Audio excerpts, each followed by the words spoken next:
Barry Gibb captive le public du monde entier depuis des décennies, brillant de mille feux dans l'univers du divertissement grâce à sa voix iconique et à ses compositions inoubliables. Pourtant, derrière les feux de la rampe, un pilier unique et inébranlable l'a toujours gardé les pieds sur terre. Sa femme adorée, Linda Gray. Après avoir longtemps préservé leur vie privée des regards indiscrets des médias, le musicien légendaire lève enfin le voile. Rejoignez-nous pour un voyage au cœur de l'histoire intime et rarement dévoilée de Barry Gibb et découvrez l'influence profonde de la femme qui a transformé sa vie à jamais. Des débuts modestes, l'histoire de cette icône musicale a commencé dans un cadre modeste. Né Barry Allen Crompton Gibb le 1er septembre 1946, il a vu le jour à 946, il a vu le jour à la maternité Jane Crookall de Douglas, capitale de l'île de Man, une île pittoresque située entre la Grande-Bretagne et l'Irlande. Dès son plus jeune âge, les mélodies imprégnaient son environnement, jetant les bases d'une trajectoire sans précédent dans l'histoire de la musique. Barry a grandi dans un foyer profondément artistique. Ses parents, Barbara et Hugh Gibb, originaires de Manchester, en Angleterre, avaient déjà accueilli leur premier enfant, Leslie, la sœur aînée de Barry. La famille possédait des origines diverses, mêlant des ancêtres anglais, irlandais et écossais. Avant la naissance de Barry, le couple s'était installé sur l'île de Man, où il a vécu quelques années avant de finalement retourner à Manchester. Malgré une situation financière précaire, leur foyer était incroyablement uni, soudé par une passion commune pour la musique. Hugh Gibb, batteur de talent, fut une immense source d'inspiration pour Barry dès son plus jeune âge. Il assistait souvent aux concerts de son père dans les hôtels de Douglas. Le dévouement indéniable de Hugh éveilla en lui une véritable passion. Les rythmes complexes et les mélodies envoûtantes le fascinaient. Barry était d'ailleurs loin d'être le seul enfant Gibb à posséder ce don créatif. Quelques années plus tard, ses jeunes frères jumeaux, Robin et Maurice, naquirent et finirent par le rejoindre pour former le groupe mythique Bee Gees. Tout au long de leur enfance, Hugh soutint sans relâche les ambitions artistiques de ses fils. Le nom complet de Barry revêt une importance historique considérable. Son deuxième prénom, Crompton, a été choisi délibérément en hommage à un parent éloigné, Sir Samuel Crompton, figure marquante de l'histoire, célèbre pour sa contribution à l'industrie textile. De plus, son autre deuxième prénom, Alan, était un hommage touchant au jeune frère de Hugh, tragiquement disparu durant son enfance. Ces choix de prénoms témoignent de l'importance que les parents de Barry accordaient à l'honneur de leurs origines. Contrairement à la plupart des enfants qui se tournaient vers les jouets des classiques, Barry manifestait une fascination singulière pour les expériences auditives. Dès son plus jeune âge, il était captivé par les instruments et les harmonies vocales. Tout petit, il expérimentait déjà avec sa voix, chantant avec enthousiasme sur les disques vinyles de la famille. Reconnaissant son potentiel inné, ses parents ont encouragé avec ferveur ses talents naissants. Leur maison étant constamment emplie de chansons, chanter lui semblait tout à fait naturel. Cependant, un incident terrifiant survenu durant son enfance a failli tout anéantir. Un accident qui a bouleversé son enfance. À seulement 2 ans, Barry a vécu un traumatisme terrible. Le petit garçon a accidentellement renversé une théière qui venait de bouillir, se répandant de l'eau bouillante dessus et se causant de graves brûlures. Ses blessures étaient si graves qu'il a dû être hospitalisé d'urgence. Par conséquent, le jeune garçon resta hospitalisé pendant près de 3 mois. Pour un enfant si petit, cette longue séparation d'avec son foyer était extrêmement angoissante. Néanmoins, sa sœur aînée Leslie et ses parents lui apportèrent un réconfort indéfectible. Barbara, en particulier, fit preuve d'un dévouement maternel exceptionnel, restant à son chevet aussi souvent que possible. Compte tenu des progrès médicaux limités des années 1940, soigner les brûlures graves était une tâche ardue. La guérison de Barry fut d'une lenteur exaspérante, mais il fit preuve d'une force physique extraordinaire. Cet événement tragique marqua à jamais sa famille. Figurant parmi ses tout premiers souvenirs conscients, la douleur atroce influença profondément sa vision de la résilience et de la souffrance humaine. En 1949, alors que Barry avait 3 ans, la famille Gibbs déménagea au 50 St. Catherine's Drive, à Douglas. Cette période fut marquée par une immense joie, notamment grâce à la naissance, en décembre 1949, de ses frères jumeaux, Maurice et Robin.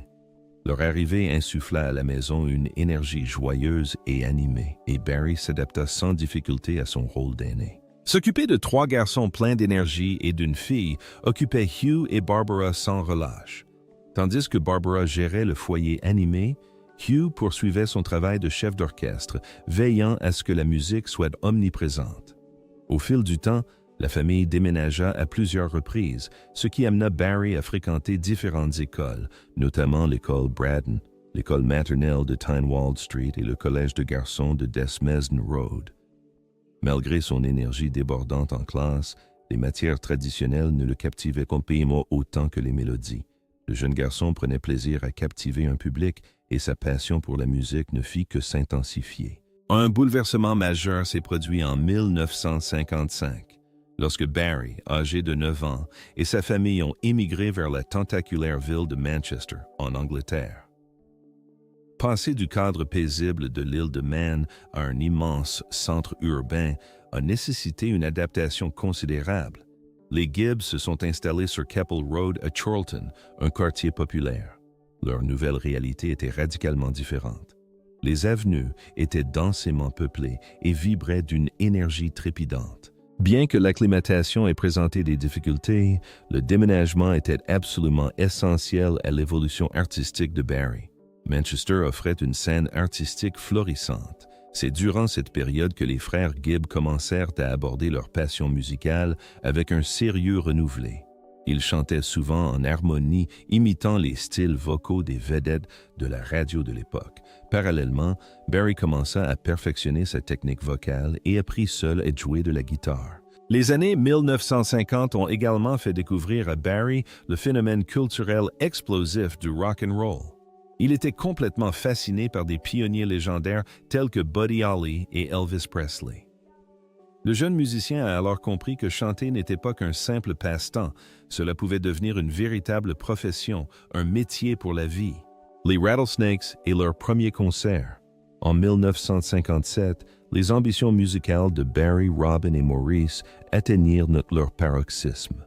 Portés par l'engouement pour le skiffle au Royaume-Uni et le mouvement rock mondial, les frères décidèrent de lancer leur propre groupe, qu'ils baptisèrent The Rattlesnakes.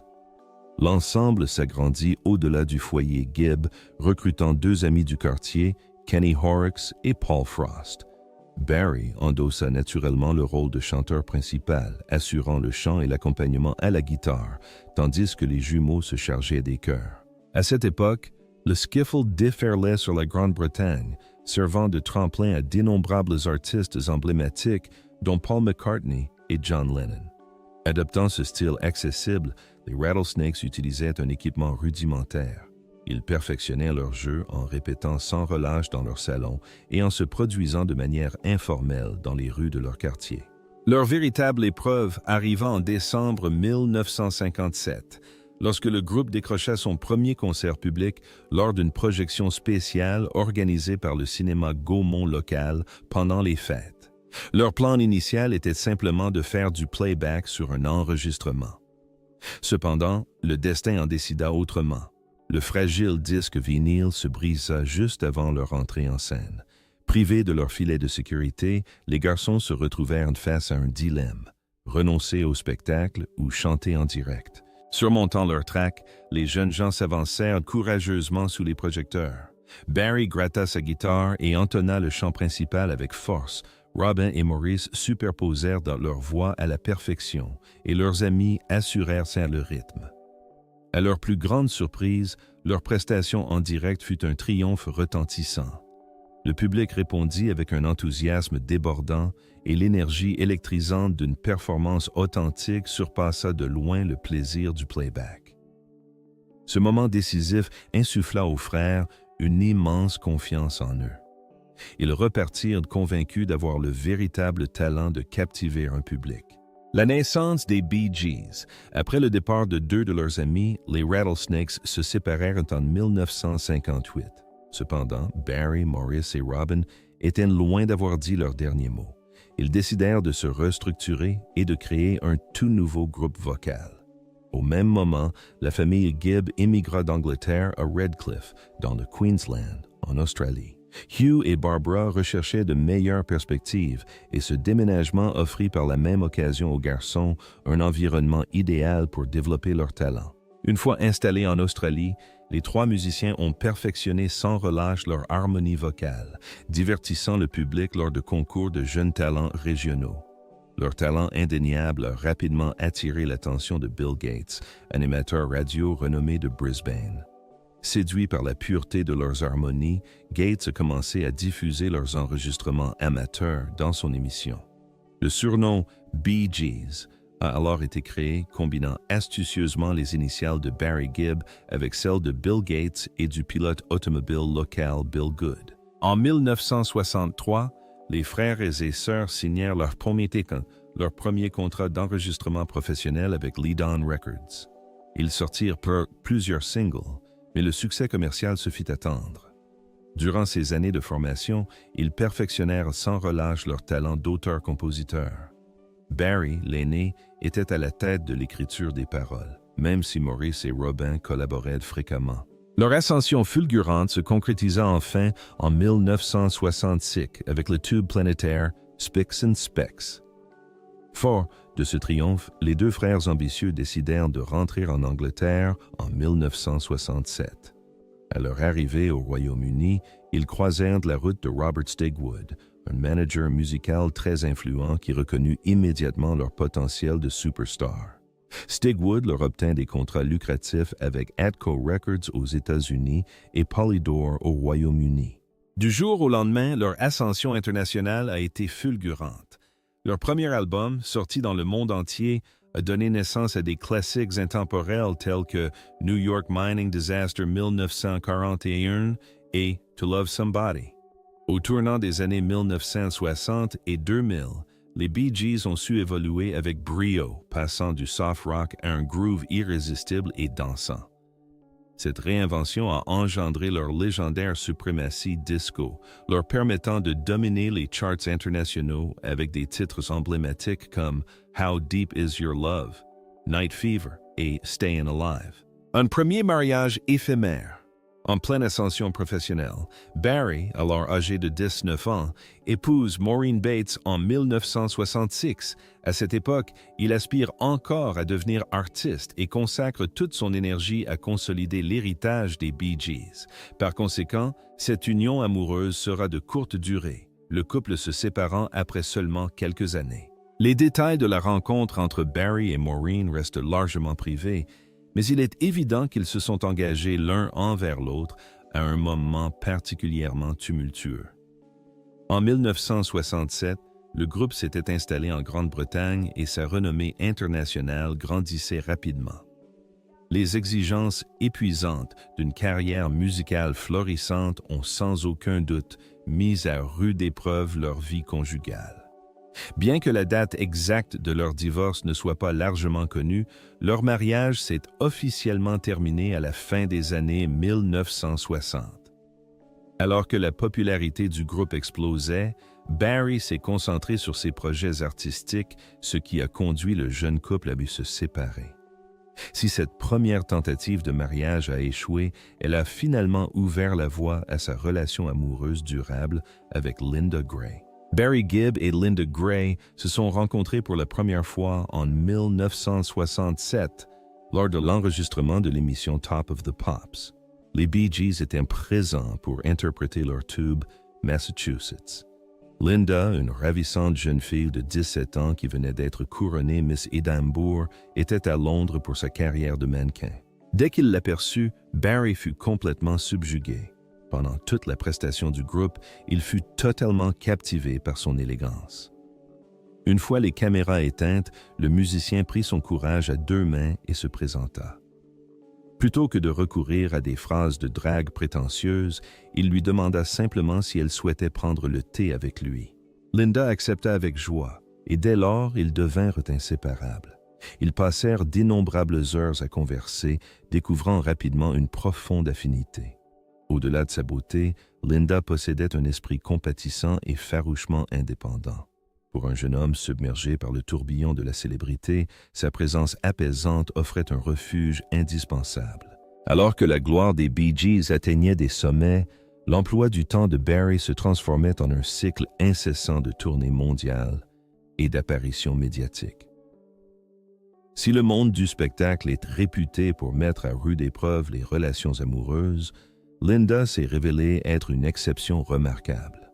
Elle fuyait les paparazzi, préférant être le pilier émotionnel inébranlable de Barry. Construire une famille malgré la célébrité. Leur lien profond a culminé par un mariage le 1er septembre 1970, jour du 24e anniversaire de Barry. Le couple a échangé ses vœux lors d'une élégante cérémonie au Caxton Hall de Londres, scellant ainsi une union durable. Si les idylles hollywoodiennes sont réputées pour leur fragilité, la relation de Barry et Linda a traversé avec succès plus de 50 ans. Leur longévité repose sur un profond respect mutuel et un soutien inconditionnel. Quelles que soient ses obligations professionnelles, le légendaire chanteur a toujours fait passer ses proches avant tout. Avec Linda, il a créé un foyer chaleureux et a élevé 5 merveilleux enfants, Stephen, Ashley, Travis, Michael et Alexandra. Concilier une famille nombreuse et le statut d'icône pop mondiale représentait un défi de taille. Pourtant, il s'est investi pleinement dans son rôle de père. Linda a joué un rôle essentiel dans la création d'un environnement familial stable et serein, préservant ainsi leur intimité des regards indiscrets. Devenir un exemple pour ses enfants. En grandissant, plusieurs enfants héritèrent des gènes créatifs de leur père. Stephen, l'aîné, se découvrit une passion dévorante pour la musique, avec une prédilection pour le heavy metal. Il devint un guitariste accompli, collaborant avec des groupes renommés comme Saigon Kick et Black Label Society. Barry soutint avec enthousiasme le parcours musical atypique de Stephen. À l'inverse, Ashley Gibb n'avait initialement aucune envie de se lancer dans la musique. Son point de vue a radicalement changé lorsqu'il a composé une chanson touchante pour sa fiancée. Reconnaissant le talent inné de son fils pour l'écriture de chansons, Barry l'a fortement encouragé à le développer. Ashley a finalement embrassé cet art, ce qui a donné lieu à de fructueuses collaborations avec son père. Barry croyait fermement au pouvoir de la collaboration en musique. Un exemple éloquent en fut sa participation, en 2005, à l'album acclamé de Barbra Streisand, Guilty Pleasures. Ses fils s'impliquèrent activement dans sa création. Plus tard, lors de la sortie de son projet solo de 2016, In the Now, ils furent à nouveau des partenaires créatifs essentiels. Ces collaborations dépassaient le simple cadre professionnel. Elles furent de véritables moments de partage et de complicité. Dans ses dernières confessions, Barry, se remémorant sa vie bien remplie, évoque fréquemment Linda comme son véritable pilier. Il reconnaît sincèrement que sa femme l'a sauvé des pièges périlleux de la célébrité, notamment de la toxicomanie qui a tragiquement touché ses frères.